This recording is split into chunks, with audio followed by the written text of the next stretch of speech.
कल वाला टॉपिक याद आ रहा है? Yes sir. कल किस बारे में हमने बात की थी? पोस्टल रूल के बारे में और एक्सेप्टेंस के बारे में। पोस्टल रूल के बारे में हमने 4 बातें की। Communication of offer, communication of acceptance, revocation of offer और रिवोकेशन ऑफ एक्सेप्टेंस। यस और नो? सर ऑफर कौन रिवोक करेगा? ऑफर, ऑब्वियस बात है। और एक्सेप्टेंस को कौन रिवोक कर सकता है? ऑफर। जब भी कभी मैं आपसे ये कहूं, ये वर्ड लिखा हो अगेंस्ट ऑफरर, जब भी कभी ये वर्ड लिखा हो अगेंस्ट ऑफरर, तो इसका मतलब क्या है? ऑफरर के मुताबिक या ऑफरर के हिसाब से। जज़ाकल्लाह, thank you.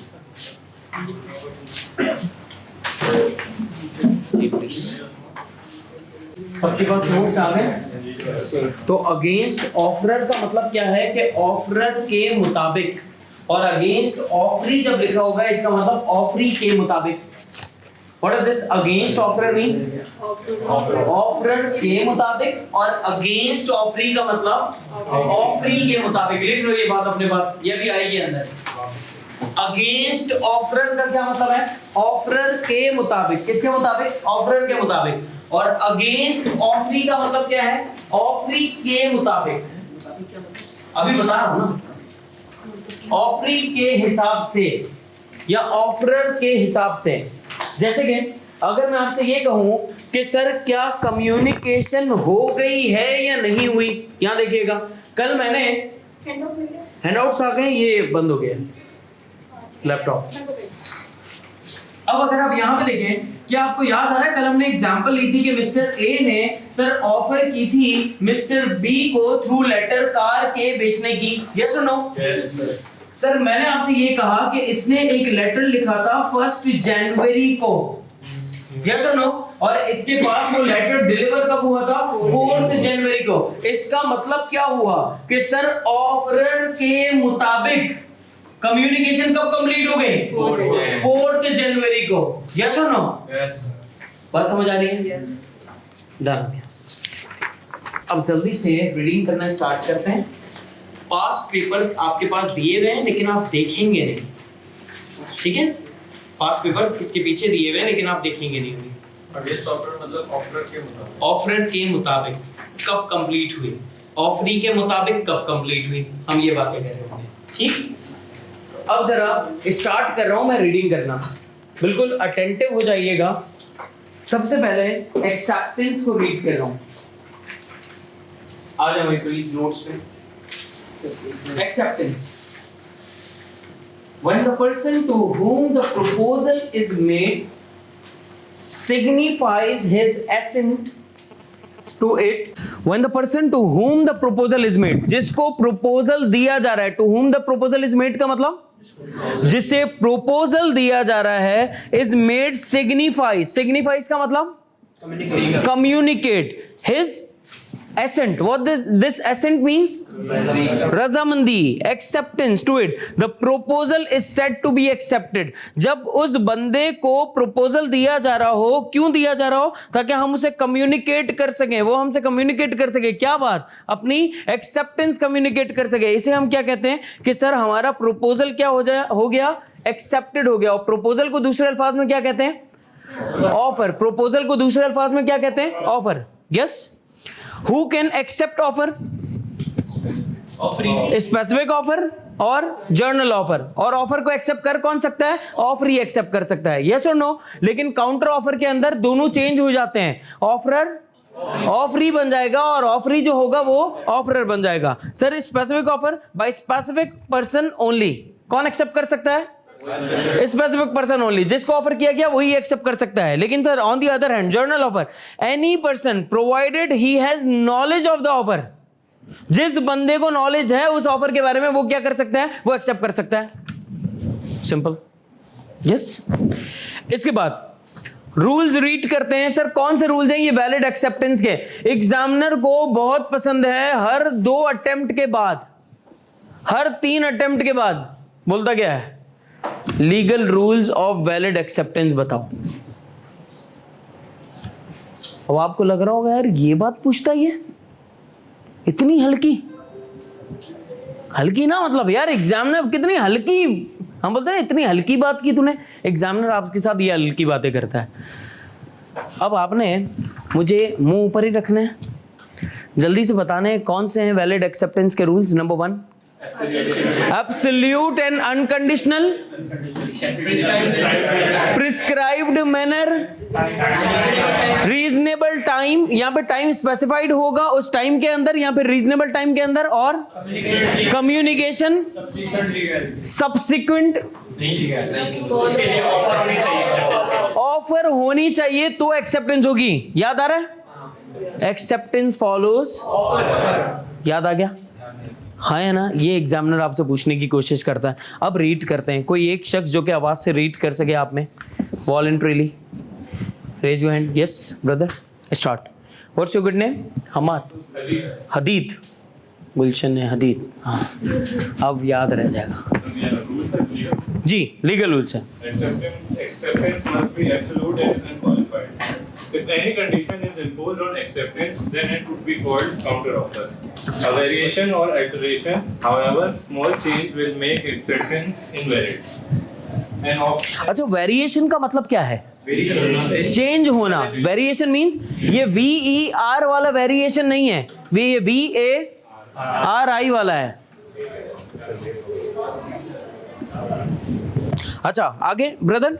an offer to sell his scooter to अगर सर छोटा सा चेंज हो, ये बात को अंडरलाइन कर लेना, हाउएवर स्मॉल चेंज, छोटा सा चेंज भी क्या कर देगा? एक्सेप्टेंस को इनवैलिड कर देगा।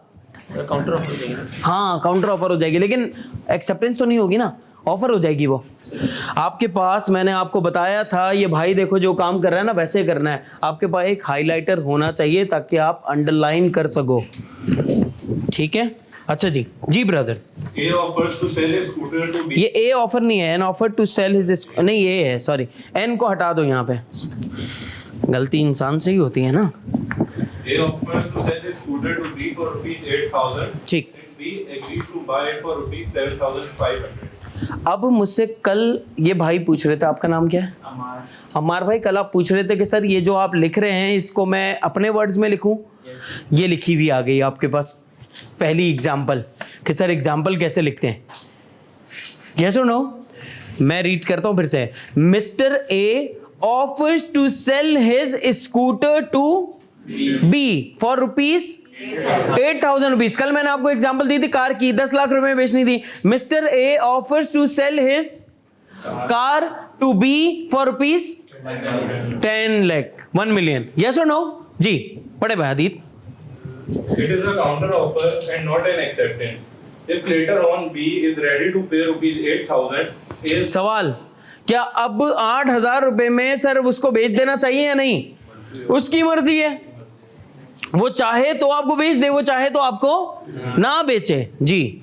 A is not bound to sell his scooter because B's counter offer has put an end to the original offer. Original offer का क्या हो गया? रिजेक्शन हो गया ना। तो अगर एक बार आपने ओरिजिनल ऑफर को रिजेक्ट कर दिया तो अब आप ओरिजिनल ऑफर को रिजेक्ट करने के बाद अपनी ऑफर दे रहे हैं। अब सामने वाले बंदे की मर्जी है वो आपकी उस ऑफर को एक्सेप्ट करे या ना करे, ठीक है? इसके बाद Acceptance must be according to the mode and manner prescribed or usual or reasonable mode. Ji. Acceptance should be made in reasonable mode. Acceptance should be made in the manner specified. Where no mode is specified, acceptance should be made in a reasonable manner. कोई भी बात याद रख लो पूरे law में, sir अगर चीज़ें पहले से प्रिस्क्राइब्ड हैं, पहले से चीज़ें बताई हुई हैं तो उसी हिसाब से होगा। ये नहीं चला ये ऑनलाइन। अगर चीज़ें पहले से स्पेसिफाइड हैं तो उसी तरह से होगा, और अगर चीज़ें स्पेसिफाइड नहीं हैं तो फिर क्या होगा? फिर क्या होगा? Reasonable manner. Speak it out. अगर चीज़ें स्पेसिफाइड हैं, अगर चीज़ें स्पेसिफाइड हैं तो चीज़ें वैसे ही होंगी, उसके मुताबिक होंगी, और अगर स्पेसिफाइड नहीं है तो फिर रीजनेबल मैनर। ठीक है सर, अगर टाइम स्पेसिफाइड नहीं है तो रीजनेबल टाइम। सर अगर प्लेस स्पेसिफाइड नहीं है तो रीजनेबल प्लेस। यस और नो? जी। इसके बाद Azam makes an offer to Babar and asks him to accept the offer by telegram. जी Father sends his acceptance by post. Sir बोला कैसे था, एक्सेप्टेंस कैसे भेजना, टेलीग्राम, उसने कैसे भेजी, by post. It is not a valid acceptance that acceptance was not made in prescribed manner. Yes और नो, क्या मसला है इसमें सर, ये सारी बातें कर चुके हैं, सिर्फ देख रहे हैं आज। जी इसके बाद Acceptance must be given in a reasonable time. Ji If any time limit is specified, the acceptance must be given within a reasonable time. If no time limit has been defined, it should be within reasonable time. जी नहीं नहीं नहीं नहीं नहीं नहीं, ये यहाँ पे गलती है। If any time limit is specified the acceptance must be giving in a specified time period. Reasonable time period नहीं होगा, रीजनेबल वर्ड को काट दें, रीजनेबल वर्ड को काट दें, इन अ स्पेसिफाइड टाइम पीरियड कर दें इसको।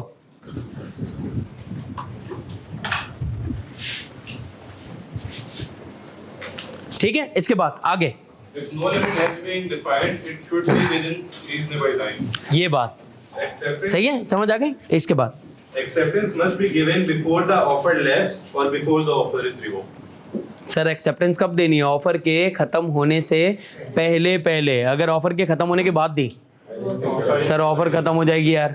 लेकिन यार मैंने आपको एक्सेप्टेंस दी, आपने 5 दिन का टाइम दिया था, मैंने 5 दिन के बाद आपको एक्सेप्टेंस दे दी, मैंने 5 दिन के बाद आपको एक्सेप्टेंस दे दी। लेकिन सर 5 दिन के बाद ऑफर खत्म हो जानी थी, मैंने फिर भी 5 दिनों के बाद दी, तो सर क्या ये एक्सेप्टेंस होगी? लेकिन अगर सामने वाला बंदा एक्सेप्ट कर ले, बोला कोई मसला नहीं, तो 5 दिन के बाद आए, 6 दिन के बाद आ जा, Valid हो जाएगी या नहीं होगी? सर फिर हो जाएगी। रीजनेबल टाइम अगर बताया हुआ है 5 दिन का, एक सवाल आया हुआ है 5 दिन का रीजनेबल टाइम बताया हुआ है, लेकिन फिर भी आप कहते हैं कि नहीं यार तू 5 दिन के बाद आया, चल मैं एक्सेप्ट कर लेता हूं, तो क्या वो कर सकता है? कर सकता है, कर सकता है। उसकी एग्जैक्ट क्वेश्चन आया, पता है उसने क्या पूछा है? मुझे एग्जैक्ट चीज तो याद नहीं है कौन से गुड से, लेकिन इसने कोई पता नहीं 4-5 चैप्टर्स के बाद एक इसने सवाल ये पूछा है कि सर एक बंदा है जो कि फर्ज कर लें गंदुम बेच रहा है, और मैंने आपसे कहा था कि 20 तारीख तक ये ऑफर वैलिड है, अगर आप मुझे 20 तारीख तक ये प्रोवाइड कर देंगे तो ठीक है, अदरवाइज खत्म।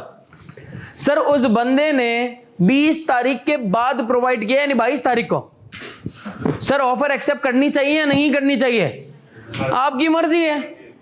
अगर आपको लगता है कि आपको जरूरत है और आपको इसे गंदुम खरीद लेने चाहिए तो खरीद लो, लेकिन अगर आपको कोई डैमेजेस क्लेम करने हैं कि सर आपकी वजह से मुझे नुकसानात हुए हैं, आपने जो 2 दिन लेट प्रोवाइड किया ना इसकी वजह से मुझे नुकसान हुए, सर सामने वाले बंदे से चार्ज कर लो डैमेजेस। यस और नो? बात समझ आ रही है भाई? जी इसके बाद Acceptance must be communicated. Acceptance must be communicated. Acceptance may be complete when it is communicated to the offerer. An offer can be accepted by words spoken or written or through conduct of the person. Conduct of the person, implied appearance, yes or no? जी It cannot be in the form of negative confirmation. ये बात तो underline कर लें sir, कभी भी negative confirmation के उसमें नहीं होनी चाहिए, ठीक है ना? नेगेटिव कंफर्मेशन का हमें मतलब पता है? नहीं, काउंटर ऑफर नहीं है। हाँ, अगर आपने जवाब नहीं दिया तो हम क्या समझेंगे? हाँ है। सर ऐसी ऑफर नेगेटिव ऑफर कहलाती है और ऐसी चीज ऑफर नहीं कहलाएगी। सही बैठना, क्या करूं मैं, तेरे को खड़ा रखूं? हाँ भाई इसके बाद Not be in the form of negative confirmation. That is, if not accepted within specified time, then it will be presumed to have been accepted. Presumed समझा जाएगा, प्रिज्यूम्ड मतलब समझा जाना। यस और नो? इसके बाद एडिशनल पॉइंट्स जी। The following points are also relevant. The offeree must be aware of the proposal, otherwise the acceptance is not valid. Sir offeree को पता होना चाहिए प्रपोजल के बारे में या नहीं? ऑब्वियस बात है, पता होना चाहिए जी। An offer cannot be accepted after it has been rejected earlier. Sir अगर एक बार ऑफर को रिजेक्ट कर लिया, क्या सर आप एक्सेप्ट कर सकते हैं? नहीं कर सकते। अब आप ऑफर करोगे, सामने वाला बंदा चाहे तो एक्सेप्ट कर ले या रिजेक्ट कर ले, ऐसा ही है ना? हो गया यार। भाई भैया फिर से वही हुआ था, ये अभी भी हो रहा है यार।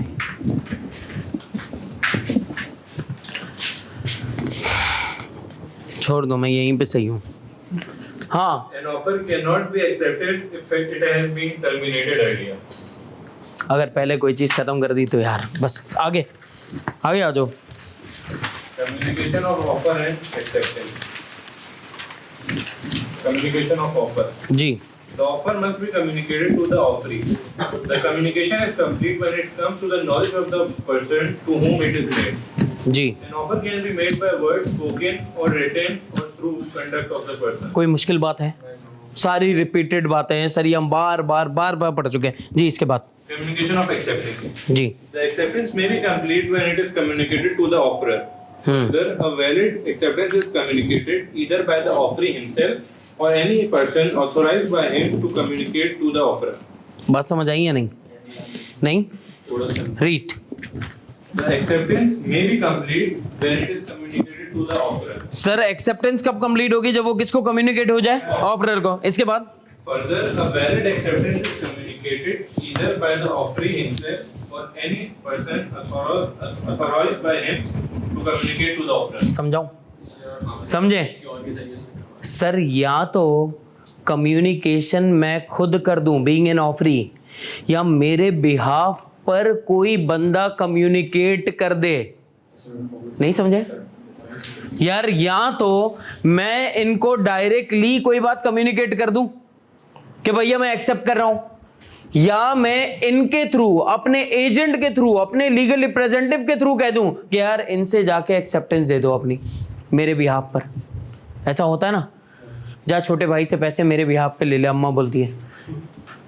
इसका मतलब कि सर किसी के बिहाफ पर जो आप कम्युनिकेशन करते हैं ना एक्सेप्टेंस की, वो भी इसी में, या तो मैं कम्युनिकेशन खुद कर लूं एक्सेप्टेंस की, या मैं किसी के जरिए करवा दूं उस एक्सेप्टेंस की कम्युनिकेशन। फिर से रीड कर लो, समझ आ जाएगा। Communication of acceptance. The acceptance may be complete when it is communicated to the offerer. Further, a valid acceptance is communicated either by the offeree himself or इस लाइन पे निशान लगा लेना, ऑफरी हिमसेल्फ और any other authorised person. ठीक है, अब आ गया हमारे पास पोस्टल रूल। जी जी, कहाँ पे? कम्युनिकेटेड टू द ऑफरर, या ऑफरर का लीगल रिप्रेजेंटेटिव भी तो हो सकता है कोई। हाँ, मे बी मतलब कि या तो ऑफरर को या ऑफरर के किसी एजेंट को कम्युनिकेशन हो जानी चाहिए हमारी बात। भाई आपको पता है ना, बिजनेसमैन के एजेंट्स भी होते हैं बहुत सारे, तो सिर्फ उन्हीं को नहीं, उनके किसी बंदे को भी आप कम्युनिकेट कर सकते हैं। हम एजेंसी का पूरा चैप्टर पढ़ेंगे इंशाल्लाह। ठीक है जी। postal rule. An exception to the general rule which dictates that acceptance is effective on receipt. अब जरा सुनिएगा बात, कम्युनिकेशन ऑफ प्रपोजल मैं पढ़ रहा हूँ ये चीजें, अब जरा सुने। सबसे पहले हम कम्युनिकेशन ऑफ प्रपोजल यानी कम्युनिकेशन ऑफ ऑफर की बात कर रहे हैं। It complete when it's comes to the knowledge of the person to whom it is made. Yes और नो? जिस बंदे को ये ऑफर दी जा रही है उसको जब कम्युनिकेट हो गई, उसको जब वो ऑफर मिल गई, इसका मतलब क्या हो गया? कम्युनिकेशन कंप्लीट हो गई। ऐसा ही है। दूसरी बात, कम्युनिकेशन ऑफ एक्सेप्टेंस। अब दो बातें लिखी हुई हैं, एज अगेंस्ट प्रोपोजर। प्रोपोजर से ज्यादा अच्छा वर्ड हमें कौन सा लग रहा है? ऑफरर। एज अगेंस्ट एक्सेप्टर या ऑफरी। ठीक, अब जरा देखते हैं सर, एज अगेंस्ट प्रोपोजर का मतलब कि प्रोपोजर के हिसाब से एक्सेप्टेंस कब होगी? प्रोपोजर के हिसाब से एक्सेप्टेंस कब होगी? और एक्सेप्टर के हिसाब से एक्सेप्टेंस कब होगी? अच्छा जी, when it put in a course of transmission to him so as to out of power of acceptor। अब जब सर एक्सेप्टर के हाथ से वो चीज निकल गई ना, अब एक्सेप्टर बाउंड हो गया है, अब ऑफरर बाउंड हो गया है। कौन बाउंड हो गया? ऑफरर बाउंड हो गया। जैसे ही 6 तारीख को मिस्टर बी ने अपना लेटर निकाला तो सर इस हिसाब से कौन बाउंड हो गया? ये बाउंड हो गया। अब ये कैंसिल नहीं कर सकता। ये कब कैंसिल कर सकता है? ये इस 6 तारीख से पहले कैंसिल कर सकता है, लेकिन 6 तारीख के बाद ये कैंसिल यस। अब sir, as against acceptor when it comes to the knowledge of the proposer. Sir ये कम्युनिकेशन कब होगी? जब ये किसकी नॉलेज में आ जाए? प्रोपोजर की नॉलेज में आ गया, उस वक्त कम्युनिकेशन क्या हो जाएगी? कंप्लीट हो जाएगी मिस्टर बी की तरफ से। अब पता लगा मैं अगेंस्ट ऑफरर और अगेंस्ट ऑफरी आपको क्यों बता रहा था क्लास से पहले, क्या मतलब है उसका। अगेंस्ट ऑफरर मतलब ऑफरर के हिसाब से कम्युनिकेशन कब हो जाएगी, बात समझ आ रही है, और ऑफरी के हिसाब से कम्युनिकेशन कब हो जाएगी, डन हो गया। इसके बाद revocation of proposal and acceptance. A proposal may be revoked at any time before but not afterward. क्या proposal सर हमें क्या करना है, पहले देना है, लेकिन उसके बाद हम नहीं दे सकते। आप प्रपोजल में भी रिवोक्ड किससे पहले, एक्सेप्टेंस से पहले। एक्सेप्टेंस से पहले आप प्रपोजल को क्या कर सकते हो, ऑफर को क्या कर सकते हो, रिजेक्ट कर सकते हो, खत्म कर सकते हो, लेकिन सर एक्सेप्टेंस के निकलने के बाद आप प्रपोजल को रिवोक्ड नहीं कर सकते। याद है कल ये सारी बातें की हमने, याद आ रहा है ना। इसके बाद sir an acceptance may be revoked at any time before but not afterward. Sir किसके बाद नहीं कर सकते, एक बार जब ये पहुंच गया ना मिस्टर ए के पास, उसके बाद आप रिवोक नहीं कर सकते, लेकिन उससे पहले आप रिवोक कर सकते हैं। बात समझ आ गई है, डन। वो बातें जो कल हमने उर्दू में समझी वो यहां पे लिखी हुई हैं,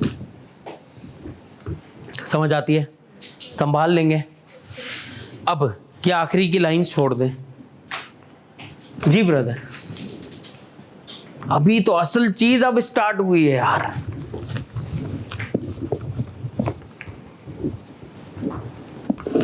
टाइम लगेगा, जल्दी पास पेपर स्टार्ट करवा रहा हूं, जल्दी आना, ठीक है। अच्छा चलो, अब आपने करना क्या, देखो पास पेपर्स पढ़ने के कुछ रूल समझ लें। अब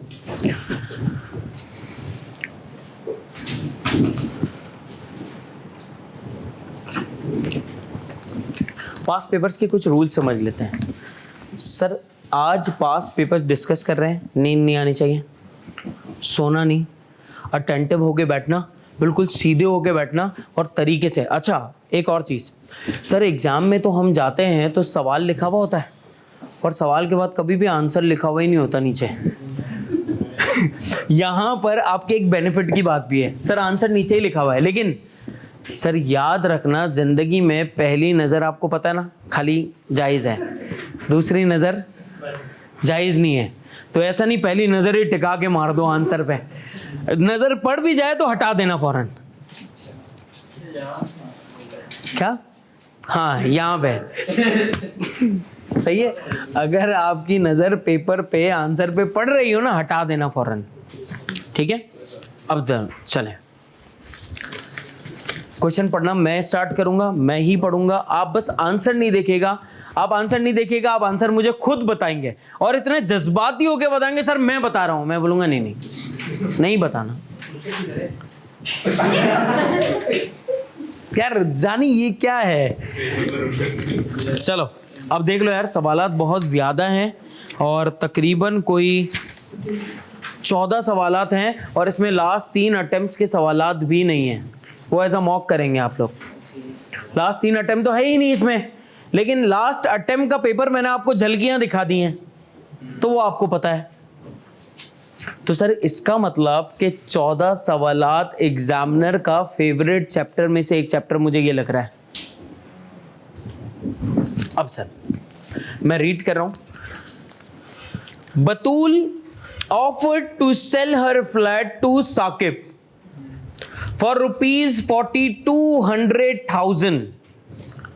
बतूल ने ऑफर किया किसको, साकिब को, किस चीज के लिए, फ्लैट बेचने के लिए, कितने का, 42 लाख रुपए का। यहां बनाता जाऊं, चलो बताओ मुझे, बी एस क्या कर रहा है, ये फ्लैट बेच रहा है, कितने का, 42,100,000, ठीक हो गया। इसके बाद क्या हुआ, साकिब भैया ने क्या किया, सर एक्सेप्ट कर लिया। सर इसका मतलब प्रॉमिस हो गया या नहीं हुआ, कॉन्ट्रैक्ट हो गया या नहीं हुआ, अभी तक तो लग रहा है हो गया, आगे नजर नहीं मारना, जहां तक मैं बता रहा हूं वहीं तक नजर जानी चाहिए, ठीक है।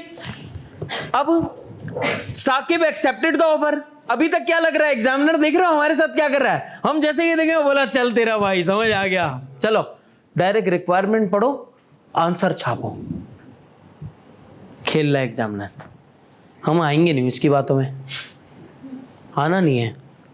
ये आपको वो चीज़ बता रहा हूँ जो एग्ज़ाम में जो हम जल्दबाजी करते हैं ना, सर मैंने सवाल ही नहीं पढ़ा, सर मेरे से गलती हो गई, सर मैं क्या करूँ। अब कुछ नहीं कर बेटा, अल्लाह से दुआ कर, अगली बार के लिए तैयारी कर।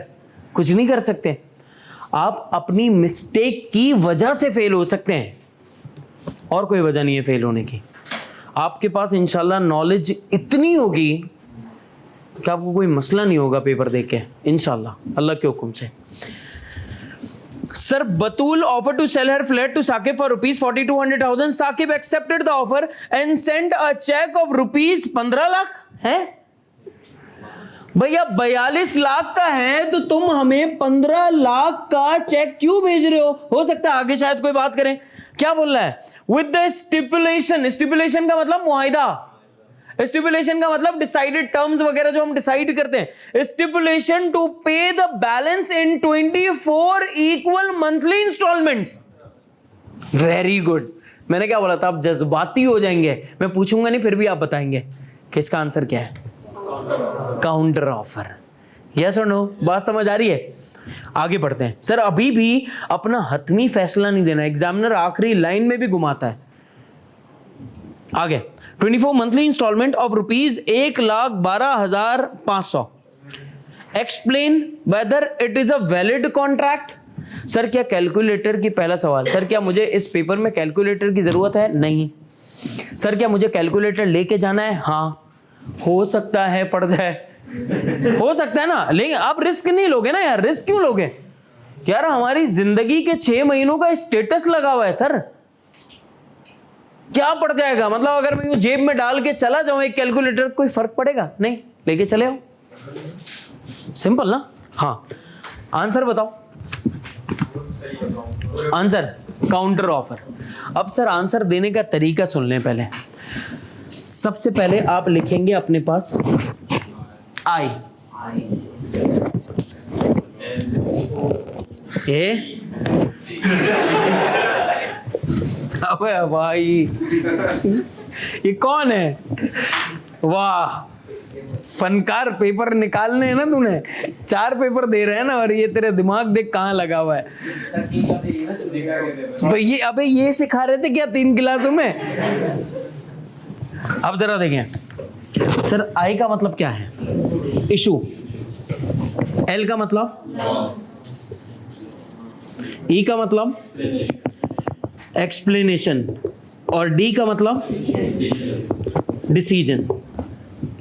सर हर जगह पर ये 4 चीजें अप्लाई नहीं हो सकेंगी, लेकिन हम कोशिश करेंगे जहां जहां पे अप्लाई हो रही हो वहां पे हम कर लेंगे। यहां पे हमें इशू पता है। हाँ, इशू कहां से निकालना है? सवाल के अंदर से। सवाल के अंदर से देखो जरा सवाल क्या बोल रहा है। Saqib sent a cheque of ₹1500,000 along with the 24 monthly equal installments. ये क्या है? इशू। इशू ये है, इसी के बाद तो कहानी खराब हुई है। लॉ क्या है? Counter offer. लॉ क्या है? Counter offer. सर हमने काउंटर ऑफर की डेफिनेशन रटी भी होगी, हम वो यहां पे लिख देंगे जाकर। अभी तक देखो हमने किया कुछ भी नहीं, अपनी अंग्रेजी जारी नहीं रहे।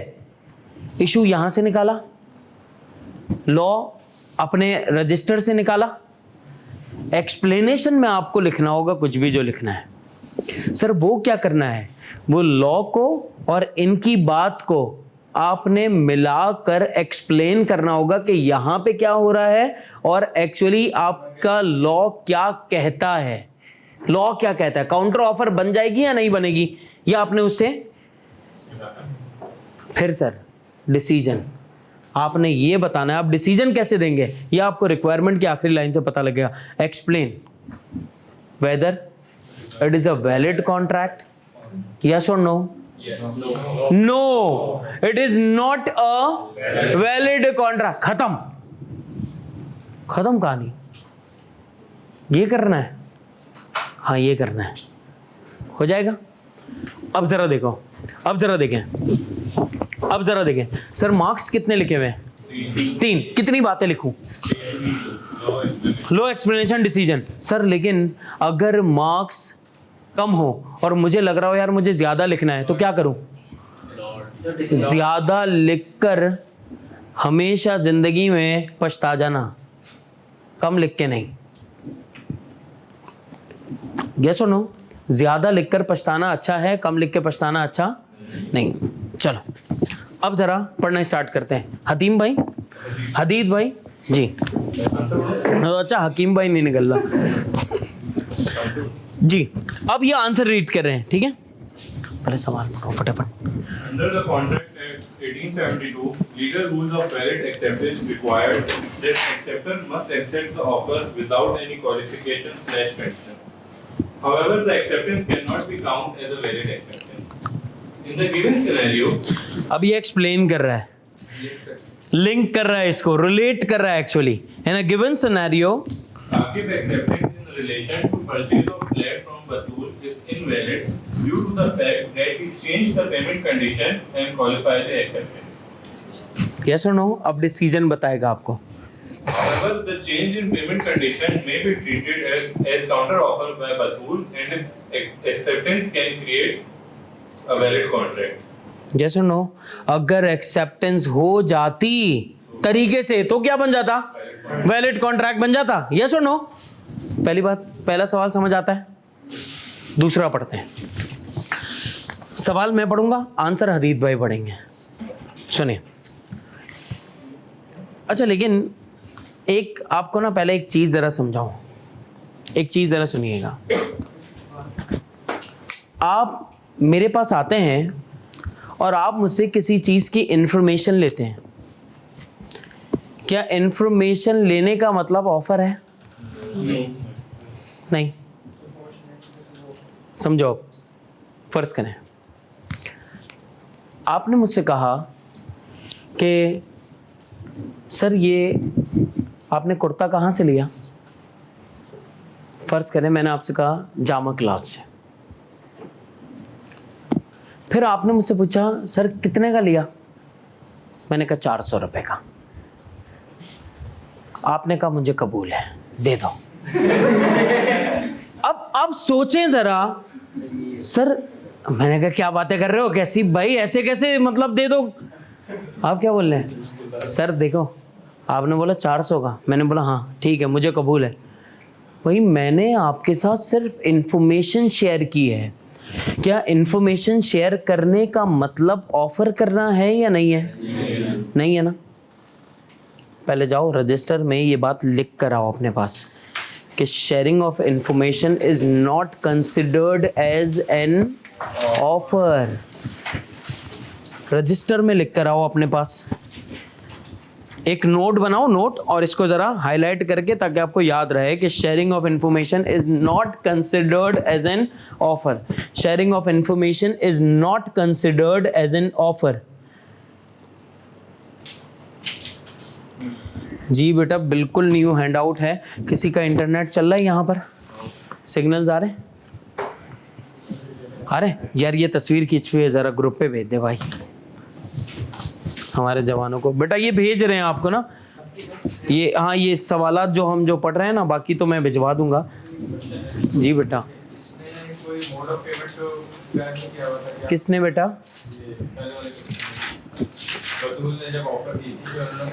हाँ लेकिन कुछ चीज़ें इम्प्लाइड हैं, कुछ चीज़ें एक्सेप्टेबल हैं, हमें खुद पता लग जाती हैं क्या ये ऐसे ही होनी है। फ़र्ज़ करो आप रोड पे खड़े हुए थे, सुनिएगा बात, आप रोड पे थे, ऑटो का इंतज़ार कर रहे थे। आप यूं खड़े हुए, आपको पता ऑटो आके रुकते हैं। ऑटो आया आपके पास, रुक गया, आपको बोला कहाँ जाना है? आपने कहा सदर। आपको बोला चलो, आपने बोला बिस्मिल्लाह, आप बैठ गए। आप सदर में उतरे, आपने बोला जानी थैंक यू। उसने बोला है कैसी बातें कर रहे हो, क्या थैंक यू? अब भाई सदर के जो पैसे बने वो पैसे दो। अब यहाँ क्या हमारी बात हुई थी? नहीं ना, कुछ चीजें। Very good. आ गई ना बात समझ? इसका मतलब हर बात अगर वो नहीं भी बता रहा तो कुछ तुम्हें खुद सोचनी है यार। कॉमन सेंस की बात थोड़ी बताई गई, मतलब एक एक पेज का पैराग्राफ लिख के देगा तो आप तो हिल नहीं जाओगे। बोलो सर कभी हो रही है, शिवरिंग हो रही है मुझे, ऐसा हो जाएगा ना, तो फिर हम ऐसा नहीं करते कोई। भेज दिया जवान ब्रदर, कैप फॉर मार्च भेज दिया ना? हाँ बेटा, आप लोगों को वो नोट्स इंशाल्लाह मिल जाएंगे। अच्छा जी, अब मैं सवाल रीड कर रहा हूं। ब्रदर समझ आ गई ना बात? देखो बहुत इंपॉर्टेंट बातें हैं। Ahmed being interested in purchasing Adil's DHA property. Ahmed क्या है? इंटरेस्टेड है किस बात के लिए? कि सर वो आदिल की DHA की प्रॉपर्टी खरीदना चाहता है। Send him this later on 1 मार्च 2019। इसने 1 मार्च को क्या किया? उसको एक लेटर भेजा है। I have heard that you are selling your DHA property. ये लेटर वाली बातें बता रहा है कि मुझे पता लगा है कि भैया तुम अपनी DHA की प्रॉपर्टी बेच रहे हो। I am very much interested in purchasing it. मेरा बड़ा इंटरेस्ट है भाई इसको परचेज करने में। Will you please consider selling the same to me. क्या ये तुम मुझे बेच सकते हो? What is the highest price you have been offered so far. अब तक तुम्हें सबसे हाईएस्ट प्राइस कितनी लग चुकी? ये पूछ रहा है आगे। Adil replied, the highest quote for the property till now is 35 million. Highest price कितने लगे हैं? 35 million. Ahmed replied, I agreed to buy your DHA property for rupees 36 million. Sir क्या ये एक्सेप्टेंस है या नहीं है? पहली बात नहीं अरे यहां तो बहुत सारे सवाल पैदा हो रहे हैं। पहली बात तो ये है कि सर ये शेयरिंग ऑफ इंफॉर्मेशन थी। उसने पूछा तुम्हें सबसे हाईएस्ट प्राइस कितनी लगी? 35 लाख, 35 मिलियन। कितनी लगी? 35 मिलियन। तो इसने क्या बोला? मैं 36 मिलियन में खरीदने को तैयार हूं। पहली बात तो ये कि सर आप 36 मिलियन की ऑफर कर रहे हैं। वो तो शेयरिंग ऑफ इंफॉर्मेशन थी, उसको तो हम ऑफर कंसिडर ही नहीं करते। और इसे हम क्या कर रहे हैं? सर इसे हम ऑफर कंसिडर कर सकते हैं जो आपने 36 मिलियन की ऑफर दी है हमें। यस और नो? बात समझ आ रही है? आगे Ahmed replied, I agree to subsequently. बाद में Adil received an offer from Hamid. ओहो, एक और ट्विस्ट। आदिल ने हामिद से एक ऑफर रिसीव की 38 मिलियन की उसी प्रॉपर्टी के लिए। और उसने कितने की ऑफर दी थी? 36 मिलियन की। क्या सर हमने उसकी 36 मिलियन की ऑफर को एक्सेप्ट कर लिया है? नहीं, कोई बात ही नहीं की सर। लेकिन दूसरी हमें 38 मिलियन की ऑफर आई है, क्या मुझे उसकी ऑफर को एक्सेप्ट कर लेना चाहिए? कर लेना चाहिए। लेकिन मेरी मर्जी है, मैं चाहूं तो ये 36 मिलियन वाली ऑफर को एक्सेप्ट करूं, मैं चाहूं तो 38 मिलियन वाली ऑफर को एक्सेप्ट करूं। आगे, what will be the Adil's liability toward Ahmed if he wishes to make the sale to Hamid? अगर ये हामिद को बेच दे तो क्या सर जो आदिल है वो इसके ऊपर कोई केस कर सकता है या नहीं कर सकता? सर केस कब कर सकता है ये बताओ पहले। जब मैं एक्सेप्ट कर लूंगा और उसके बाद में आपको ना बेचूं, अब आप मुझ पे केस कर सकते हो, अभी आप मुझ पे केस नहीं कर सकते। ब्रदर समझ आई बात? पक्की बात है? पूरा सवाल फिर से पढ़ो, खुद से सवाल पढ़ो। शाबाश।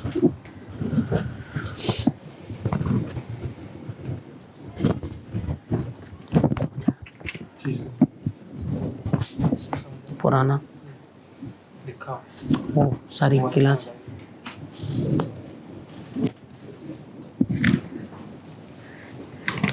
तो उसका वो आगे पे सही है उसका।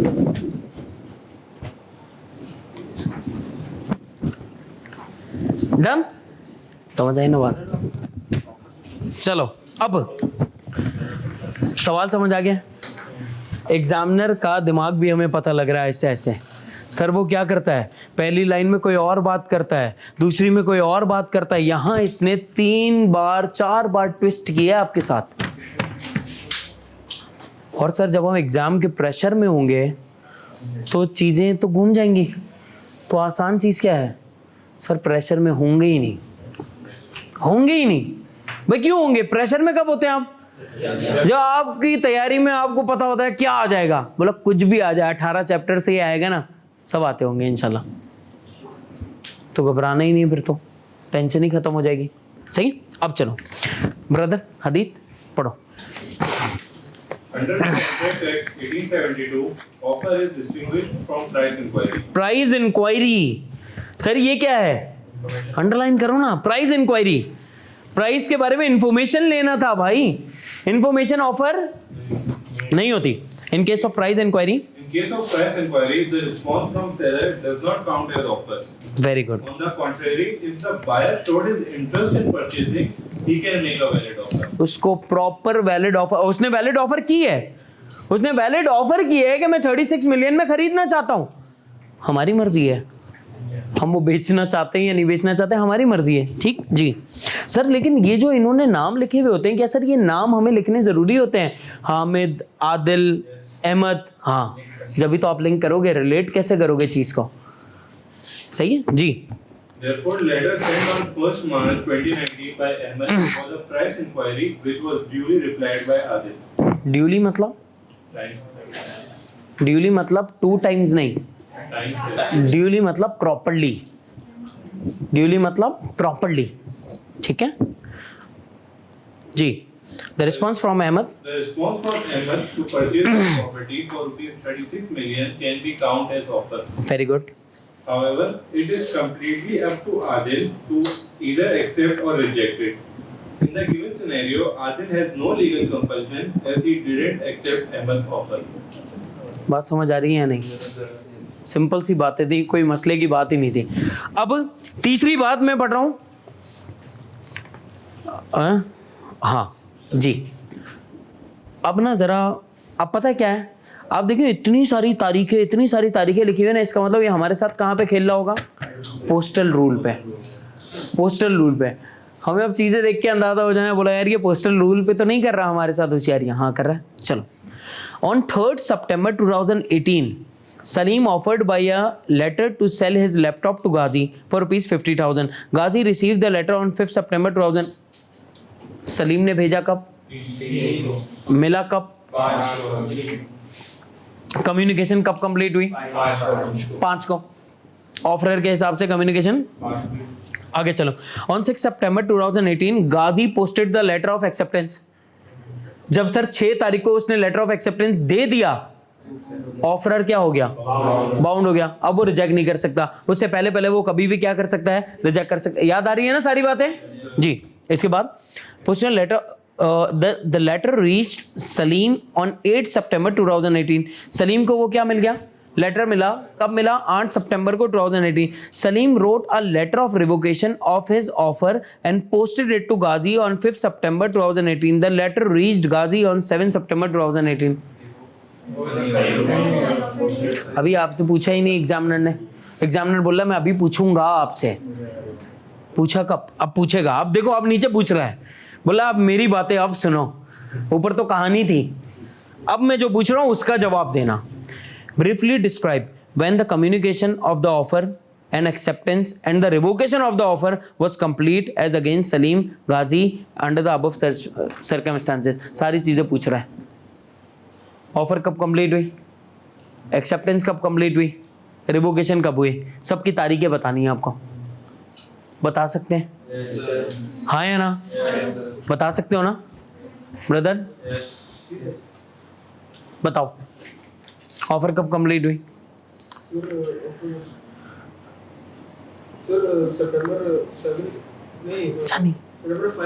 Very good. कंफ्यूज क्यों हो रहे हो? अग नहीं होना था ना बेटा जी। एक्सेप्टेंस कंप्लीट कब हुई? पता नहीं है मुझे। 8 को बस, जबरदस्त हो जाएगा, पक्की बात है, कोई मसला तो नहीं आ रहा। आगे चलो, सवाल पढ़ते हैं। Under the provision of the contract act 1872 list the essentials of valid acceptance. बताओ जल्दी। एक्सक्लूड एंड अनकंडीशनल, और follow offer, acceptance, follow offer, prescribe manner, communication, reasonable time या स्पेसिफिक, सारी बातें बतानी है। सर क्या है? फुल रट्टा, फुल रट्टा, 4 नंबर का। सर 4 हेडिंगे लिखूं, 5 लिखूं, 6 लिखूं? लिख दो। 2 मिनट बचा के क्या कर लोगे? कुछ नहीं ना, लिखना है, लिख के आना है। इतनी इंफॉर्मेशन यहाँ अगर लॉ का इस्तेमाल नहीं करोगे तो इसके बाद कबर में थोड़ी ले जानी है ना भाई, यहीं पे देनी है ना भाई। सारी इंफॉर्मेशन जो आपने रिसीव की है, ये अभी के लिए तो रिसीव की है, बोला अभी फेंक के आएंगे भाई, आई मीन टू से प्रेजेंट करके आएंगे। ठीक जी हैं, बताएंगे ना इंशाल्लाह, करेंगे, उन सब पे बातें होंगी। मतलब आहिस्ते आहिस्ते ना सारे स्टेप जिंदगी के सीखेंगे। 3.25 घंटा, 100 नंबर का, 100 नंबर का, 3 hours 15 minutes। 15 minutes is your reading time actually. आप उसमें प्लानिंग करेंगे, वो प्लानिंग क्या करनी है, कैसे करनी है, वो बताएंगे इंशाल्लाह। चलो अब एसेंशियल्स ऑफ वैलिड एक्सेप्टेंस बता देंगे ना यार, इसमें कोई है ही नहीं बात।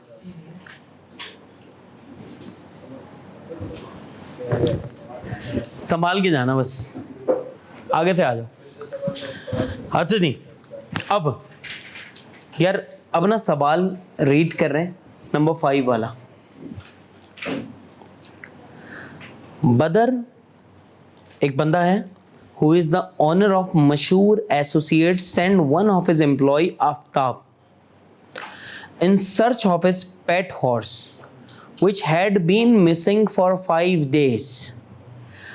Badr advertised a reward of rupees 20,000 in a newspaper for anyone who finds his missing horse. Aftab unaware of the newspaper। ओए यहाँ इसने और क्लियर किया है, नहीं करता तो हम डाउटफुल होते ना। हाँ है ना, फिर से पढ़ूं? याद आया कुछ? अब फिर से पढ़ते हैं, आ गए कुछ यार। अब जरा देखें, Aftab unaware of the newspaper advertisement trace the horse subsequently on knowing about the reward after Aftab claimed it from Badr. Under the provision of the Contract Act 1872, identify the type of offer which was made by Badr. Also state whether Aftab would be able to claim the amount of reward under the circumstances. पहले ये बताओ, हमें वो पूरा समझ आया? क्या बात करने हैं? आफ्ताब के पास, बदर के पास आफ्ताब काम करता है। बदर का हॉर्स गायब हो गया, आफ्ताब को भेजा, बोला जा भैया हॉर्स ढूंढ गया। वो गया, उसको मिला ही नहीं उसको। लेकिन उसने क्या किया, उसने बदर ने उस टाइम पीरियड के अंदर एक न्यूज़पेपर में एडवर्टाइजमेंट दे दिया कि जो भी बंदा ढूंढ के लाएगा उसको मैं 20,000 रुपए का इनाम दूंगा। आफ्ताब को पता ही नहीं था कि ऐसा कोई एडवर्टाइजमेंट भी छापा है। आफ्ताब भैया ढूंढ के ले आए। बाद में जब पता लगा तो आफ्ताब भैया ने 20,000 रुपए क्लेम किए। पहला सवाल, क्या सर क्लेम कर सकता है? नहीं कर सकता। सर जर्नल ऑफर होगी लॉ के हिसाब से, याद आ रहा है? अब हमें ये पता लग रहा है सर जो हमने इंफॉर्मेशन गैदर की है ना, वो हमें चिपकानी कैसे है। डन, आंसर पढ़ो। The main issue is whether Aftab can claim the amount of reward from Badr. हाँ है ना, इश्यू पता लग रहा है जी। This is a general offer. The legal rule of general offer is that it can be accepted by public at large. However, the person accepting the general offer must have knowledge of the. अब आप देखो, इसने पूरी journal offer की वहीं से definition उठा के यहाँ पे लिखी है। मैंने कोई अलग काम नहीं किया, वही जर्नल ऑफर की डेफिनेशन वहां से उठाई, पूरी एज इट इज यहाँ पे छाप दी। आप भी यही करेंगे, अब याद तो करके जाएंगे ना भाई। तो मतलब दिमाग पे जोर नहीं देना, आपने इशू उसी के सवाल से निकालना है, आपने डिसीजन अपने दिमाग से छापना है, और जो एक्सप्लेनेशन होगी ना वो भी आधी बातें वहीं से निकालेंगे। बचा क्या? कुछ भी नहीं। सर तो ये बातें सिखा क्यों रहे हो? ताकि आपको इंग्लिश कम लिखनी पड़े। मसला तो है ना यार, तो हमें कम लिखनी है बस, ठीक है जी। In this case, Aftab did not have knowledge of the offer while searching of horse. Aftab would not be able to claim compensation due to the और अगर उसे नॉलेज होती, एग्जामिनर अगर आपसे कहता कि आफ्ताब को नॉलेज है पहले से इस एडवर्टाइजमेंट के बारे में, क्या वो क्लेम कर सकता है? कर सकता है। 20,000 रुपये क्लेम कर सकता है। सर आफ्ताब तो उसका नौकर है सर, फिर भी कर सकता है क्या? फिर भी कर सकता है, नौकर हो कुछ भी हो उससे कोई फर्क नहीं पड़ता, फिर भी करेगा भाई claim. Before performance communicator. Done. आगे, Murad offered his car to Sanam for ₹400,000. Sanam accepted the offer. क्या हुआ भाई? मुराद ने सनम को ऑफर की अपनी कार 4 लाख रुपए में, और सनम भैया ने क्या कर ली? एक्सेप्ट कर ली। And enclosed a pay order of ₹1,50,000 with a promise to pay. मैंने क्या बोला था? आप जज्बाती हो जाएंगे, आप ऐसे बाहर आ जाएंगे, खुद बताएंगे, मैं पूछूंगा भी नहीं। हो रहा है जी। अब अगर आप देखें तो सर ये बिल्कुल क्वेश्चन नंबर 1 जैसा इसका आंसर है। खाली इन्होंने क्या किया? सनम को बदर को पता नहीं क्या, ये खाली नाम चेंज किया और बोला यार टाइम नहीं है, पेपर बनाने वाला बहुत जल्दी में था, इसको कहीं निकलना था, बोला भाई ये पकड़ो और भाई यही छाप देना इस बार। वही चीजें छाप दी। कैसा? अब आप बताओ, ये आपको फेल करना चाहता है? ईमानदारी की बात, कसम से सर ये आपको फेल करना नहीं चाहता। हाँ, फेल आप खुद होते हैं। ये नहीं चाहता, ये नहीं चाहता यार। ये देखो, आपको ये सब पढ़ के आप पूरा एक चैप्टर की आपने क्लासेस ले ली, आपको लग रहा है कि यार ये फेल करना चाहता है। कब आपको पता लगेगा कि मैं फेल होऊंगा? जब आप क्लास नहीं लोगे।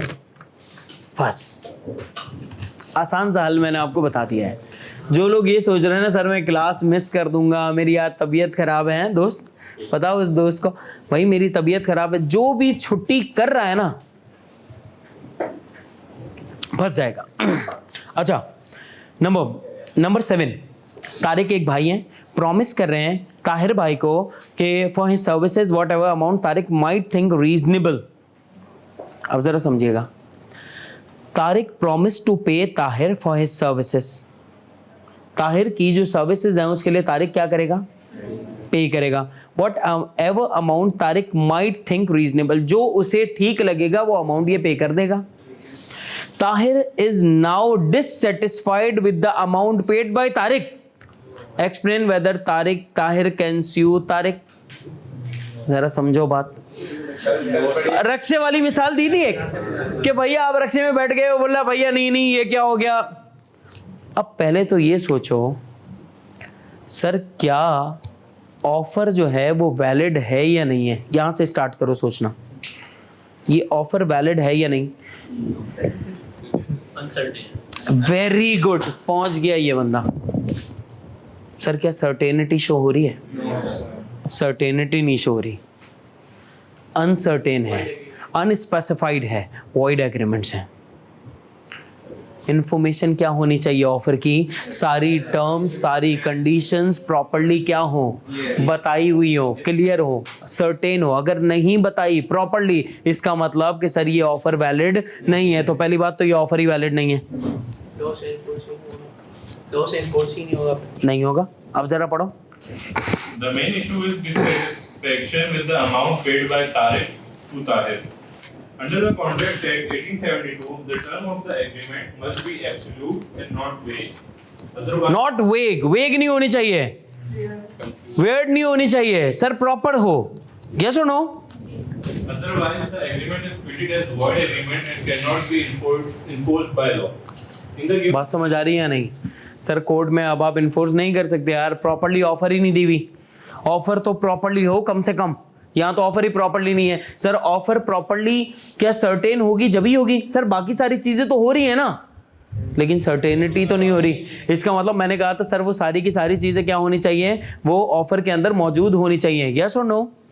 जी जबरदस्त। In the given scenario, pricing of the offer is too vague and could not be able to create valid contract. Consequently, it cannot be enforceable under the Contract Act 1872. However, the court may grant reasonable compensation for the work done. यार जितना काम तुमने किया है, जितनी services तुमने की है, उसका पैसा तो मिलना चाहिए ना। ना हक तो नहीं कर सकते ना, जज बैठा क्यों है? तुम्हें हक दिलवाने के लिए। यस और नो? Yes.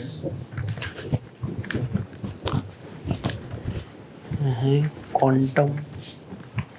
अच्छा सर, आपने अगर कोई काम किया है, सुन लें ये बात, आपने अगर कोई काम किया है और सर आपको उस काम के मैं बीच में रुकवा देता हूँ, तो सर जितना काम आपने किया उसके पैसे आपको मिलने चाहिए या नहीं मिलने चाहिए? सर आपने जो काम किया है, आप काम छोड़ के बीच में चले जाते हैं, सर आपको डैमेजेस तो मैं दूंगा कि आपकी वजह से जो मुझे नुकसान हो रहा है, लेकिन जितना काम आपने किया उसके कुछ तो पैसे तो मिलने चाहिए या नहीं मिलने चाहिए? फ़र्ज़ करें यार, एक टीचर पढ़ाते हुए लास्ट में छोड़ के चले जाता है, सर आपकी वजह से नुकसान तो हुआ, लेकिन जो आपने इतना टाइम पढ़ाया उसका पैसे तो बनते हैं ना यार, यस और नो?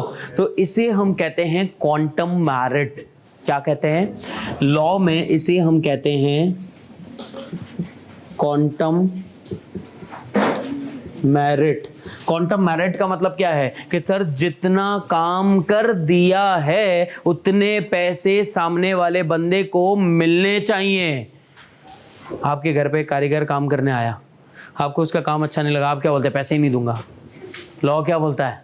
जितना काम किया है उसके पैसे दे मेरे भाई। दीन भी तो यही बोलता है यार, जितनी मेहनत की है कम से कम उतनी तो उजरत दे दो भाई को, बाकी भले ना दो लेकिन उतना तो दो। लॉ भी यही बोलता है। तो इसे हम लॉ में क्या कहते हैं? Quantum merit. क्या बोलते हैं मेरे भाई? Quantum merit. ठीक है, लिखो शाबाश। ये यहाँ पे लिखने की ज़रूरत नहीं है, अपने पास रजिस्टर में लिख लेना ये वाली बात, क्योंकि ये तो मैंने ऐसे ही बता दिया आपको। ये यहाँ बात देखी तो याद आ गई तो बता दी। हाँ डायरेक्ट लिख सकते हो, लेकिन फिर बात नहीं बदलनी चाहिए। हम अपने वर्ड में अपन जब भी कभी स्टोरी लिखते हैं तो कैसे लिखते थे?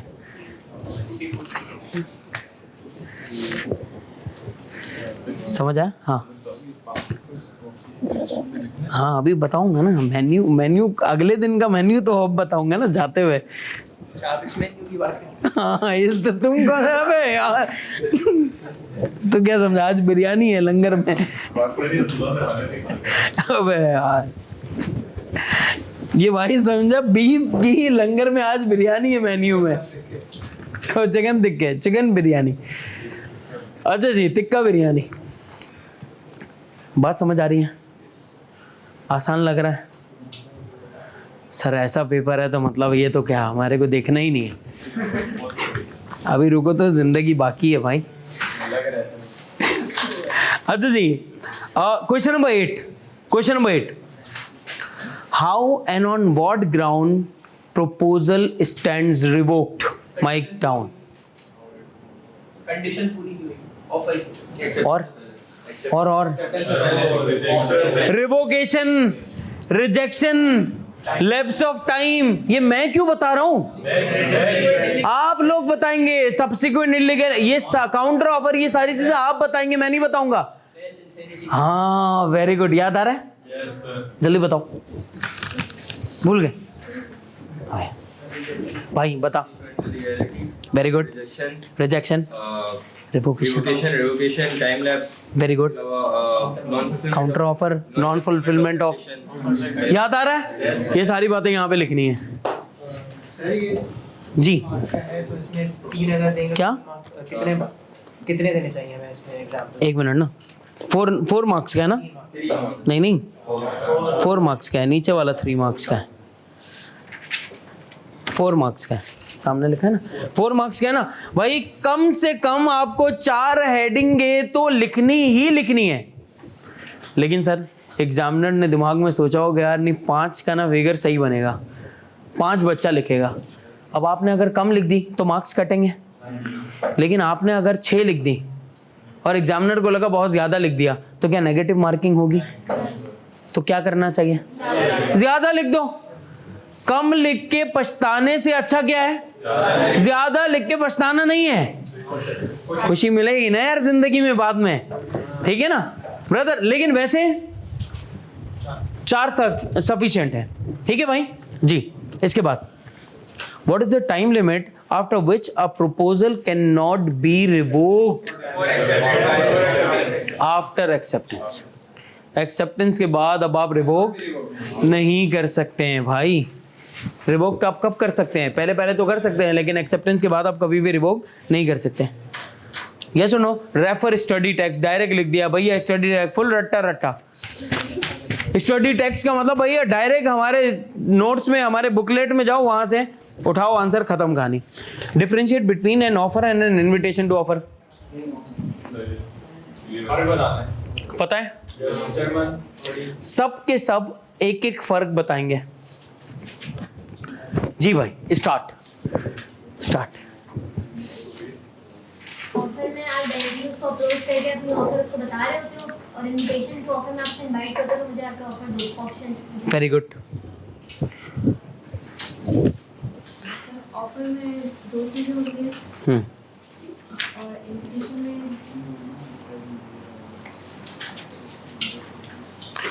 ऑफर क्यों की जाती है? एक्सेप्टेंस लेने के लिए।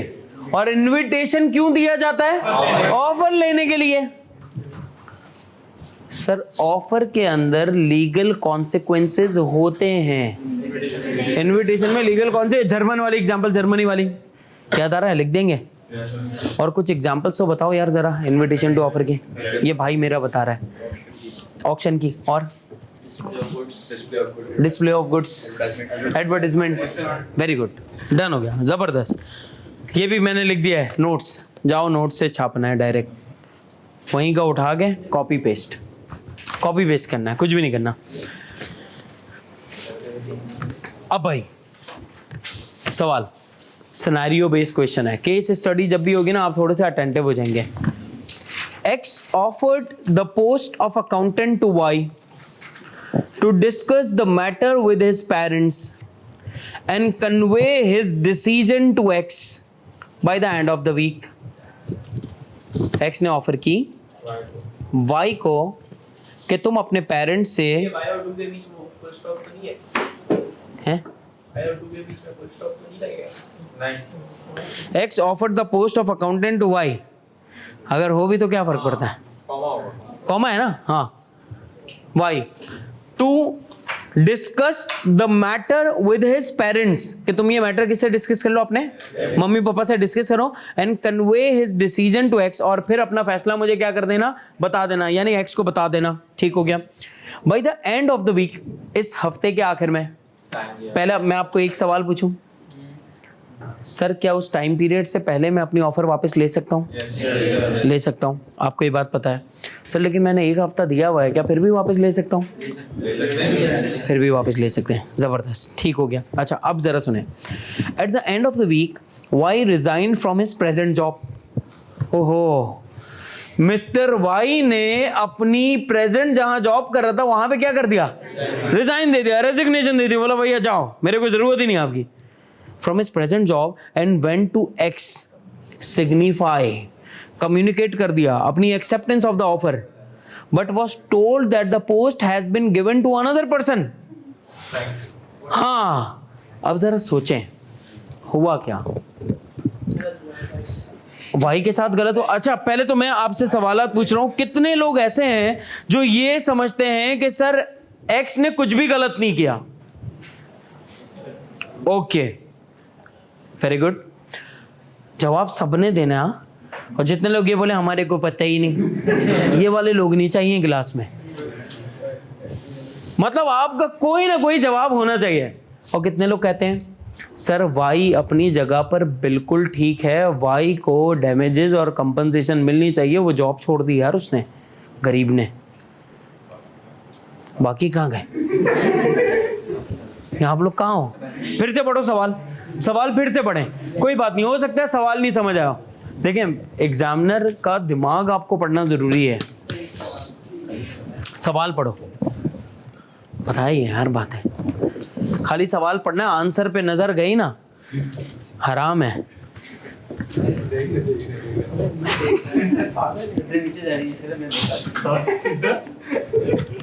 हाँ भाई जी, सवाल समझ आया? मैं रिपीट करूं सवाल। एक्स ने वाई को ऑफर की, बोला अपने मम्मी पापा को डिस्कस करो और एक हफ्ते के अंदर मुझे बता देना। एक हफ्ते के बाद उसने रिजाइन किया और आ गया, बोला भैया मैं आपकी ऑफर एक्सेप्ट करता हूं। ओ भैया, आपको एक्सेप्टेंस पहले देनी चाहिए थी, तो हम किसी और को वो लेटर देते ही नहीं। टाइम भी तो दिया था। हाँ, टाइम तो दिया था, लेकिन सर आपकी एक्सेप्टेंस से पहले पहले मैं किसी और को क्या वो लेटर दे सकता हूँ? ऑफर का दे सकता हूँ? मैं आपका इंतजार थोड़ी करूंगा कि आप आओगे। इंटीमेट तो करो मुझे कि मैं ये करने वाला हूं। मैं आपके लिए जॉब छोड़ दूंगा, मैं आपके लिए जॉब छोड़ने वाला हूं, मैं जॉब छोड़ने जा रहा हूं, मैं आपके पास आ रहा हूं। ये सारी बातें कौन बताएगा? वाई बताएगा। वाई ने कुछ बताया नहीं। वाई ने क्या बोला? बोला मेरी इंटेंशन मेरे अंदर है, मैं नियत का साफ हूं, मुझे पता है मैं क्या कर रहा हूं। भाई तुझे पता है तो दूसरों को भी तो बताना यार। मैंने क्या कहा था कि इंटेंशन अगर एक्सेप्टेंस की रखने से क्या एक्सेप्टेंस हो जाती है? नहीं, खाली इंटेंशन से नहीं होगा, आपको कम्युनिकेट करना पड़ेगा। सर यहाँ पे कम्युनिकेशन मिसिंग है, नहीं समझे? उसने रिवोकेशन भी तो कम्युनिकेट नहीं करी। क्या रिवोकेशन कम्युनिकेट करनी नहीं है ना यहाँ पे? भाई हमने तो ऑफर की थी, टाइम था, हम उससे पहले किसी और को दे दें, हम वो जॉब किसी और को दे दें। आपकी तरफ से एक्सेप्टेंस नहीं है ना, आपकी एक्सेप्टेंस से पहले पहले मैं कुछ भी कर सकता हूं। जब आप एक्सेप्टेंस दे रहे होते हैं ना, तो आपको सामने वाले बंदे को कम्युनिकेट करना होता है। क्या सुनो जी?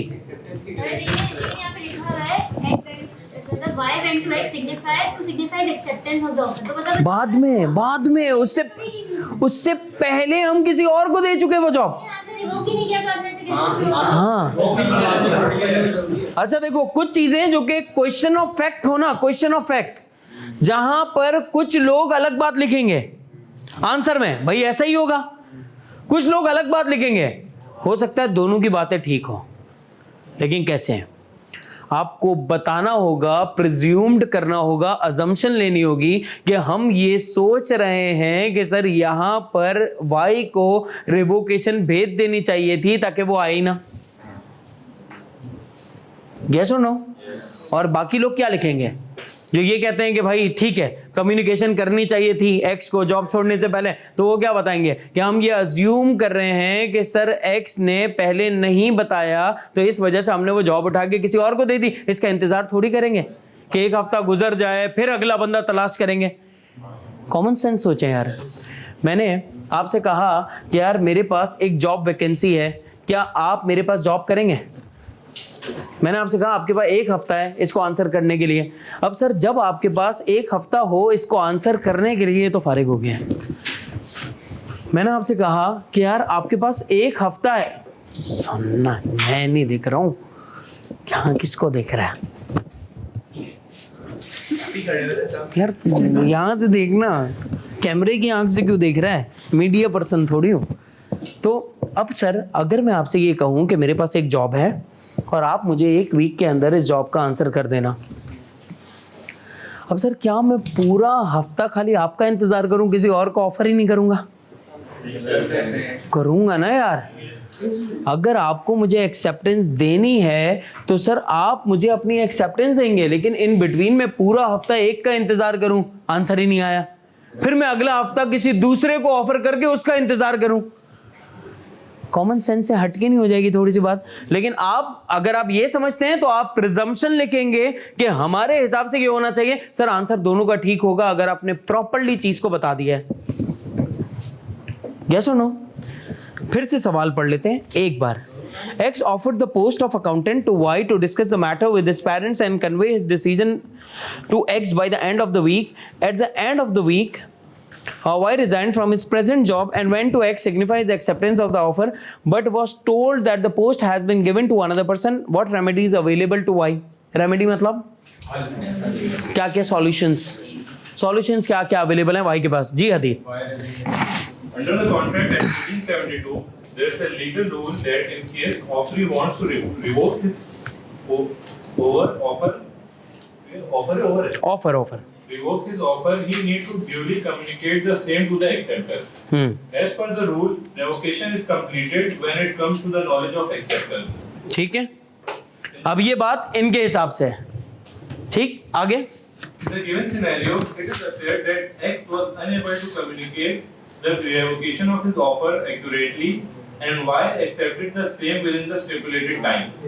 Consequently, X cannot revoke the ठीक है, offer now. ये आप दोनों तरफा बात लिख सकते हो। तो अक्सर और बेशतर ऐसा होगा कि सर आप एग्जाम से बाहर निकलेंगे और बंदा नहीं पूछता तूने क्या लिखा, तो आप बोलते हो मैंने कुछ और लिखा। हाँ बोलते हो यार मेरे तो गए मार्क्स। यहां मार्क्स किसी के भी नहीं जाएंगे। अगर आपने बात तरीके से सही लॉ के हिसाब से बता दी, लॉ आपको भी पता है, लॉ उनको भी पता है, दोनों को पता है, तो जो भी सही बता दे सर वो मार्क्स ले जाए। ठीक है सर, क्या दोनों सही बता सकते हैं अलग अलग बात करके? हाँ बिल्कुल बता सकते हैं। ठीक है, जहां कंफ्यूजन हो रही हो ना, दोनों बातों के बारे में लिख देना कि हम अगर ये अज्यूम करें तो ये होगा, ये अज्यूम करें तो ये होगा। सिंपल, फड्डा ही नहीं कोई जिंदगी में, माशाल्लाह सुखी रहेगा पूरा। चलो Consequently, X cannot revoke the offer now, otherwise he would involve in breach of contract and court will decide reasonable compensation. Breach of contract का मतलब कि आपने जो कमिटमेंट किया अब उस कमिटमेंट से आप बैकवर्ड हो रहे हैं, आप पीछे हो रहे हैं। डन हो गया। इसके बाद आगे, Ali book shop circulated its updated price list to all the members in its mailing list. One of the member, Musa Enterprise, ordered 2000 copies of a particular book to be supplied within a month, which the bookshop could not arrange and regretted to accept the offer. यहां तक बात समझ आ रही है? Yes. Musa Enterprise filed a suit against Ali Bookshop for not honoring the contract and withdrawing the offer after it was accepted. Accept हुई है क्या ऊपर? Yes sir. हो गई है? Comment on the possible outcomes of the suit. फिर से सवाल पढ़ो एक बार, सवाल पढ़ो। आप देख रहे हैं हम सवाल केस स्टडी को हम कितना स्लो पढ़ रहे हैं। सर आप भी ऐसे ही पढ़ेंगे एग्जाम में बैठ के भी और वैसे भी, तो आपको ये समझ आएगा कि चल क्या रहा है।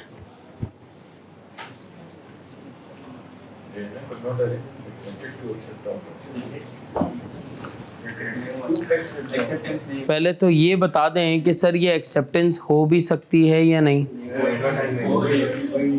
ऑफर है या नहीं? सर क्या मैं ये कह रहा हूँ कि यार मैंने आपको मेल किया है, मैं एडवर्टाइजमेंट तो नहीं है सर ये एक किस्म की? रीड कर लेते हैं, रीड करते हैं। Ali book shop circulated it's updated price list. Updated price list इसने क्या की है, किसको भेजी है? खाली मूसा को? सबको। मैं क्या कर रहा हूं, आपको एक किस्म का इनविटेशन दे रहा हूं जी। One of the Musa ordered 2000 copies of a particular book to be supplied within a month, which the bookshop could not arrange and regretted to accept the offer. और ये रिग्रेट कर रहे हैं इस बात के लिए कि इन्होंने ऑफर को एक्सेप्ट कर लिया था। यहाँ पे एक्सेप्टेंस भी हुई है। ठीक है, तो इसका मतलब अब तो सर ये फाइल सूट फाइल कर सकते हैं। ठीक, अब जरा आंसर पढ़ लो। Under the contract act, Under the contract law, offer is distinguished from invitation to offer. Circulating the price list under the law is considered as invitation to offer instead of offer. Any member, after evaluating the list, can make an offer. और मूसा ने offer की भी। ठीक है, Consequently, ordered of 2000 copies by Musa Enterprise was not an acceptance but actually an offer which any bookshop can either accept or reject. Ali book shop ने, अच्छा ऊपर इन्होंने एक वर्ड लिखा है कि वो उसने क्या किया है, हो गई है सर, हो गई है ना, हो गई है। वो अब रिग्रेट कर रहा है इस बात के लिए कि मैंने ऑफर एक्सेप्ट कर ली थी और अब हम सप्लाई नहीं कर पा रहे। ठीक है ना, तो यहां पे ये वाला आंसर इसका गलत है, ये इसका आंसर हटा दें, ये आंसर गलत है। यहां पर तो एक्सेप्टेंस हुई है ना properly, regretted to accept the offer, sir ये आप इस बात के लिए रिग्रेट कर रहा है कि यार मैंने ऑफर एक्सेप्ट क्यों की जब मैं अरेंज ही नहीं कर सक रहा, तो अब तो मेरे ऊपर लीगल कॉन्सिक्वेंसेज हो सकते हैं। समझ आ रही बात? यस और नो? जी। इसके बाद क्या है? क्या लीगल कॉन्सिक्वेंसेस में क्या क्या लिखें, क्या हो सकता है? कुछ नहीं, केस डैमेजेस, बस हम डैमेजेस के पूरे चैप्टर में जाएंगे अभी, तो नॉलेज बढ़ती जाएगी इंशाल्लाह। अभी तो भाई मतलब समंदर दूर से देखें। अब मतलब आप तो अभी पहुंचे भी नहीं है, मतलब आपने तो अभी वो मनोरा पे हाई भी नहीं किया, मतलब वहाँ सुबह प्लान किया है, बोला यार मनोरा जाएंगे, गए भी नहीं, अभी तो प्लान किया है, अभी तो सामान खाली तैयार कर रहे हैं, नाश्ते वाश्ते का और सारा वो तैयार हो रहा है भाई, मेन्यू तैयार हो रहा है अभी तो। अच्छा जी, इसके बाद यार Zahid made an offer to Yasin to sell his car for rupees 50,000 if he sends his acceptance by telegram. Immediately on receiving the offer, Yasin sends a letter of acceptance instead of a telegram. You are required to explain whether a contract has been made between Zahid and Yasin. क्यों? Very good. पढ़ो, फिर से पढ़ो, शाबाश शाबाश, read करें, बहुत ही आसान सी बात है। लॉ में क्या आएगा? लॉ में क्या आएगा? पहले non fulfilment of condition, revocation of offer है सर, ये टर्मिनेशन ऑफ ऑफर है। ऑफर क्या हो गई? टर्मिनेट हो गई। यस और नो? क्या हमने आपसे क्या कहा था कि आप कैसे भेजिएगा हमें? टेलीग्राम के थ्रू, और आपने कैसे भेजी? लेटर के थ्रू। कहानी खराब हो गई। यस और नो? जी। Acceptance must be expressed in some usual and reasonable manner unless the proposal prescribes the manner in which it is to be accepted. If the proposal prescribes the manner in which it is to be accepted and the acceptance is not made in such manner, the proposal may, within a reasonable time after the acceptance, is communicated to him. Insist that this proposal shall be समझ नहीं आया क्या? हाँ पढ़ो पढ़ो। Insist that his proposal shall be accepted in the prescribed manner and not otherwise, but if he fails to do so, he accepts the acceptance. In the given scenario, Yasin did not accept the offer in the prescribed mode. However, Zahid insists him to accept the offer in the prescribed mode, but if he fails to do so, he accepts the acceptance mode. समझ आ गई बात? इसने दोनों तरफा बातें कर दी हैं, लेकिन एक्चुअल बात क्या है कि सर ये वैलिड ऑफर और वैलिड एक्सेप्टेंस नहीं है। ठीक है, इसके बाद A offered to sell his house to B at a price of 2 million and promised to keep the offer valid till 30th April 2001. A revoked his offer on April 28. Offer कब की? 30 तारीख को ऑफर की, और offer revoke कब कर दी? 28 को। 30 और की कब? 28 नहीं, ये नहीं बताया कि कब है, ये नहीं बताया, बस ये बताया कि भैया वैलिडिटी कब तक की है? 31 तक की, 30 तक की। सर क्या उससे पहले मैं ऑफर को रिवोक कर सकता हूं? कभी भी कर सकता हूं, कभी भी कर सकते हैं। किससे पहले? बस। A revoked his offer on April 28. B accepted the offer on April 29. आगे पढ़ लेते हैं, हो सकता है आगे कहानी इसने ट्विस्ट कर दी हो। B claims that since he accepted the offer before the expiry of its validity, therefore there is valid agreement between him and A. Whereas A claims that the offer was withdrawn before the acceptance by B, therefore there is no binding contract commit.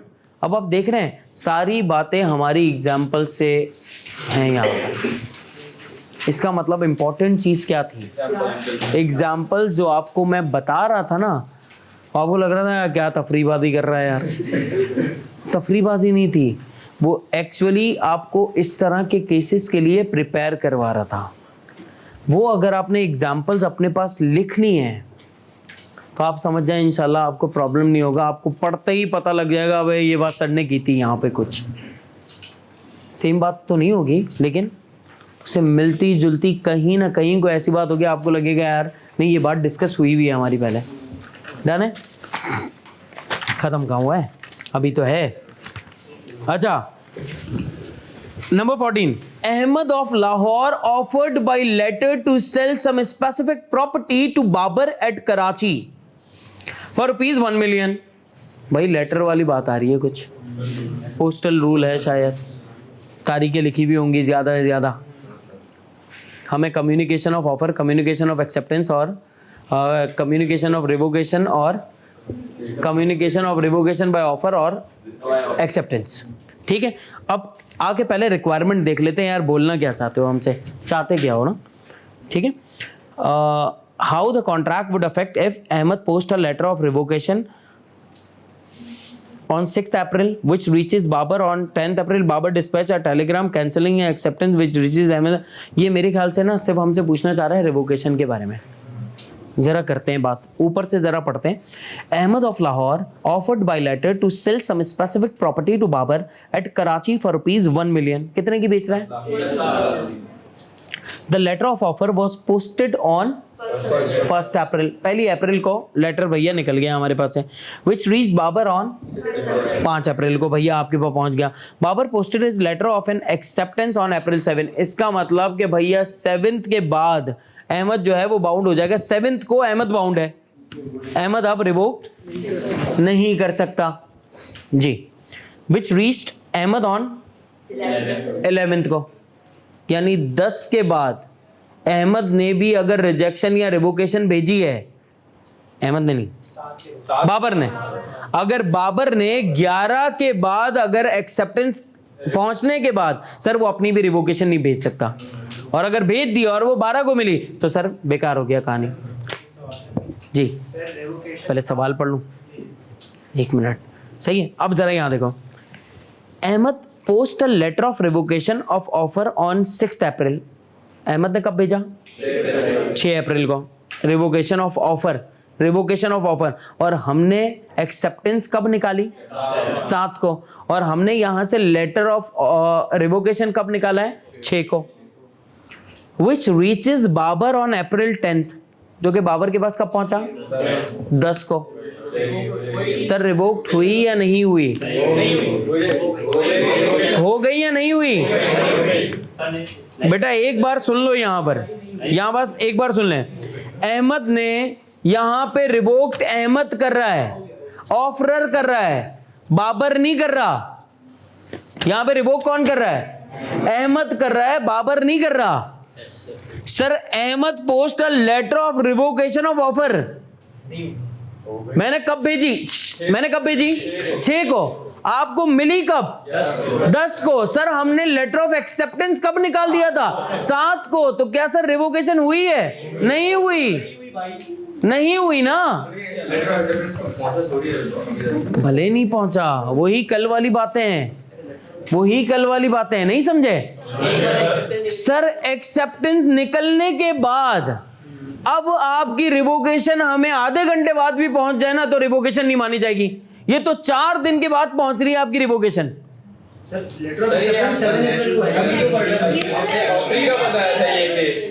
हाँ, ये case आपने offeree का बताया था कि offeree अगर acceptance अपनी भेज दे, ठीक है, और उससे पहले उसकी अगर रिवोकेशन पहुंच जाए तो हो जाएगी, उसके बाद अगर पहुंचे तो नहीं होगी. तो मेरा बच्चा 7 तारीख को हमारी एक्सेप्टेंस निकल गई और ऑफरर की तरफ से रिवोकेशन कब पहुंची? 6 को निकली है, पोस्ट की है, पहुंची कब? 10 को. 10 को 7 से पहले पहुंचनी चाहिए और पहुंची कब? 10 को. हाँ 7 से पहले पहुंचनी चाहिए जी. 11 को पहुंचे. एक्सेप्टेंस की बात नहीं कर रहा, ऑफर की बात कर रहा. ऑफर रिवोक्ड हो रही है, एक्सेप्टेंस रिवोक थोड़ी हो रही है. एक्सेप्टेंस रिवोक नहीं हो रही, ऑफर रिवोक्ड हो रही है. लेकिन उसके पास भी अभी तक एक्सेप्टेंस तो पहुंची नहीं. वो मतलब नहीं है यार. कल वाली क्लास का तुम लोगों ने जनाजा निकाल दिया ना, इसका मतलब कल वाली क्लास में यही तो बताया था मैंने कि भैया एक्सेप्टेंस के निकलने से पहले पहले क्या पहुंचना चाहिए? रिवोकेशन पहुंचना चाहिए. और रिवोकेशन 4 दिन बाद पहुंचा है. आगे सर याद आया? हाँ मुझे तो याद था, मैंने फिर भी ऐसे हाँ, तो तुक्का मार दिया. एक्सेप्ट रिवोकेशन भेजते तब ना. मेरा बच्चा एक्सेप्टेंस को रिवोक नहीं कर रहा, ऑफर को रिवोक किया जा रहा है। एक्सेप्टेंस से पहले होना चाहिए। एक्सेप्टेंस 7 को निकली, हेलो प्लीज जवान देखो, एक्सेप्टेंस कब निकली? 7 को। और रिवोकेशन कब पहुंची? ऑफर की रिवोकेशन 10 को ऑफर की रिवोकेशन पहुंची 10 को। तो ऑफर की रिवोकेशन 7 से पहले पहुंचनी चाहिए थी। क्या सुनो, बात समझ आ रही है? आसान हो गई बात है। डन जी हैं? अच्छा यहीं बैठ के उठा ले, यहाँ बैठ के उठा ले, कोई मसला नहीं, उठा ले सुकून से। जी भाई क्या था सवाल? तो सवाल ये था मेरा कि जो ऑफर है वो डिस्पैच के बाद ऑफर रिवोक नहीं कर सकता अगर ऑफरी ने एक्सेप्टेंस डिस्पैच कर दी है, मतलब 7 तारीख को फिर से पूछेंगे, 7 तारीख को अहमद ने अपनी एक्सेप्टेंस डिस्पैच कर दी, ठीक हो गया। तो क्या अब ऑफर जो है वो रिवोकेशन निकाल सकता है? उसकी वैलिड होगी रिवोकेशन? नहीं होगी, हम 7 के बाद भले वो पहुंचे बाद, वो बाउंड हो जाएगा। 7 तारीख को एक्सेप्टेंस निकलते ही ऑफरर बाउंड हो गया। बार बार तो बताई थी कल ये बात, बाउंड हो जाएगा वो। यस और नो? आसान हो गई लास्ट लाइन जी। क्या बेटा? बाबर डिस्पैच वाली जो लाइन है लास्ट वाली, Babar dispatched a telegram cancelling his acceptance, which reaches Ahmed on 10th April. Telling cancelling his acceptance, which reaches. अच्छा, वो अपनी एक्सेप्टेंस भी कैंसिल करना चाहता है। आगे वाली वो लाइन देखें सर, वो एक्सेप्टेंस भी कैंसिल करना चाहता है। नहीं हाँ, और सर वो पहुंची कब? 10 को पहले पहुंच गई, लेकिन हमारी एक्सेप्टेंस कब पहुंची है? 11 को। तो पहले क्या पहुंचा? रिवोकेशन। तो रिवोकेशन ऑफ एक्सेप्टेंस हो जाएगी, लेकिन revocation of offer, revocation of offer नहीं हुई, लेकिन रिवोकेशन ऑफ एक्सेप्टेंस हो गई। रिवोकेशन ऑफ ऑफर नहीं हुई, लेकिन रिवोकेशन ऑफ एक्सेप्टेंस हो गई। तुम्हें समझ आ गया इसका मतलब? खुशी बनाए, बाकी नहीं समझे। बात समझ आ गई है? पक्की बात है। मेन्यू सुन लें अपना। अब देखें, अब आप समझें कि आज से आपकी क्लासेस स्टार्ट हुई हैं। मेन्यू जरा समझ लें। 2 काम करने होंगे हर चैप्टर के बाद हमने। सर वो 2 काम करने की अहमियत या इम्पोर्टेंस क्या है? आप जब अभी यहाँ से बाहर जाएं तो आपको हमारे कुछ इस क्लास के एक्स स्टूडेंट्स मिलेंगे। वो अहमियत आप उन लोगों से पूछिएगा कि यार क्या अहमियत है इन 2 कामों की जो अभी बता रहा हूँ। पहला काम, आपने सर जो पूरा चैप्टर समझा ना, उस पूरे चैप्टर की आपको समरी बनानी है, और वो पूरी समरी बेहतरीन कलरफुल तरीके के पेजेस के ऊपर जो कि फाइल के अंदर होंगे, या एक कार्ड शीट के ऊपर आपने एक समरी बना लेनी है। सर उसका फायदा क्या होगा? वो समरी में हमने क्या क्या बताना है? सर वो समरी कितनी बड़ी हो? 10 पेजेस की हो तो फिर समरी हुई। अबे भाई 1 पेज के ऊपर पूरी समरी आ जाएगी। लास्ट में आपको सिर्फ वो समरी देखनी है बस, और कुछ भी नहीं देखना होगा। आखिरी रात को पेपर से पहले की जो चांद रात होगी ना, उसमें आप सिर्फ ये समरी घुमाएंगे। ये नहीं सर मैं सारी बुक घुमाऊंगा, पूरे पर्चे घुमाऊंगा, पागल हो जाऊंगा, सोऊंगा ही नहीं। आप बेवकूफ होंगे यार। आपसे बस जैसा कह रहा हूं वैसा ही करना। समरी साफ सुथरी तरीके से बनी हुई होगी। सर ऐसा कर लो, एक बना ले उसकी कॉपी करा लो। सर किसी की समरी छाप लूं, वो तुम्हारे दिमाग की बातें नहीं होंगी। तुम्हें अपने दिमाग की बात अपने पेजेस पर अपने 6 महीने बाद के लिए लिखनी है।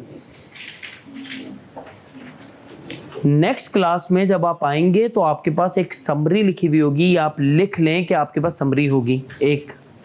दूसरा, सर जितने हमने अभी पास्ट पेपर्स रीड किए हैं वो पास्ट पेपर्स हम लिख कर आएंगे, उनके आंसर्स हम लिख कर आएंगे अपने से, यहां से देखकर, रजिस्टर से देखकर। पता है कितने घंटों का काम है टोटल ये दो चीजों का? 3 घंटे। आपसे मैंने अब तक कोई भी काम नहीं बोला ना? ये काम है जो मैं आपसे हर चैप्टर के आखिर में, मुझे आपके कोई 4 घंटे चाहिए होंगे। हर चैप्टर हमारा तकरीबन कोई 1.5 से 2 हफ्ते में खत्म होगा, और अगर कोई टीचर 2 हफ्तों में आपके 4 घंटे चाहता हो तो इसका मतलब उसने मांगा क्या आपसे? 14 दिनों में 4 घंटे हो। आप अगर डिवाइड करें, पहले तो घंटों आवर्स पे ले आए ना भाई, 14 दिनों को सबको आवर्स पे ले आए। 336 घंटे में 4। 336 बन रहे हैं, बहुत तेज है यार, कैलकुलेशन कर ली भाई ने। 336 कैसे बनेंगे यार? हाँ, 336 डिवाइडेड बाय 4 कितना बना? एवरेज परसेंटेज तो निकाल, कुछ भी नहीं बना यार। 84 तो अगर आप देखो तो सर कोई परसेंटेज कुछ भी नहीं बनी। आपने बस इतनी सी एफर्ट्स करनी है कि आप हर चीज की समरी खुद लिखेंगे, कोई भी चीज आप पेंडिंग पर नहीं लेकर जाएंगे, और पास्ट पेपर्स हर चैप्टर के आखिर में। सर इससे फायदा क्या होगा? आपके दिमाग में वो पूरा चैप्टर नक्श हो गया होगा, और हमारी कोशिश होगी कि हम हर चैप्टर खत्म करें। कोशिश होगी, जरूरी नहीं है वेडनेसडे को खत्म करें, ताकि आपके पास थर्सडे, फ्राइडे, सैटरडे, संडे ये काम करने के लिए हो। डन हो गया? नहीं देखो पता ना, तेरी दुआ चाहिए बस। अच्छा जी, समझ आ गया सब कुछ? हो जाएंगे ये काम? से यस। अब भाई इसमें तो मोटिवेशन दिखे, बोला हाँ भी नहीं बोल रहे यार। ये हो जाएगा ना ये काम? ये 2 काम है बस, कसम से।